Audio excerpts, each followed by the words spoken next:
2019 Rally Canterbury. It's really cold and really cold. Really cold. Really cold. Really cold. It's actually the first wet rally. I've never actually had a wet rally before, so yeah, it should be really interesting.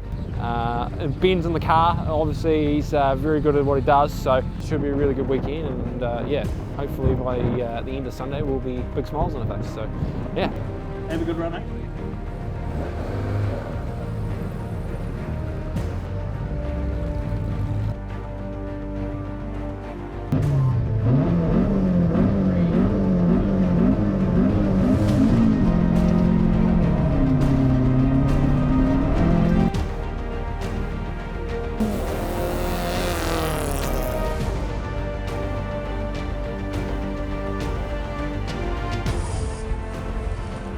First of the starless at Tim Smith.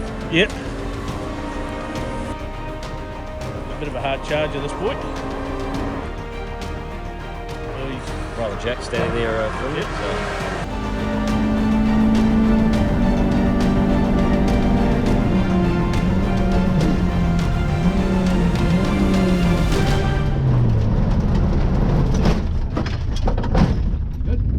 Oh, lucky to get away with that one.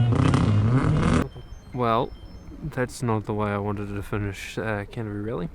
With stage 2, about 800 metres towards the spectator point, where everyone has been telling me that it's quite a notorious corner. I've noticed that the temperature gauge was starting to get a bit high, got a bit distracted on that and missed my braking marker going into the spectator point.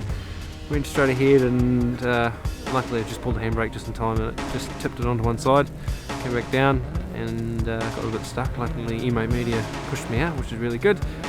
Then about a couple of guys down the road it finished itself off by popping a head gasket. So yeah, not what I wanted to finish Canterbury Rally, but hopefully watching this night stuff we'll see Peter Murch come down the hill and get some points, and hopefully he'll be really happy when he's at the pub later on. So yeah, South Canterbury in a couple of weeks, so we'll head down there, hopefully with the car being a bit better, and we'll go from some fast roads to some really fast roads. So yeah, bring it on, we'll see you in a couple of weeks.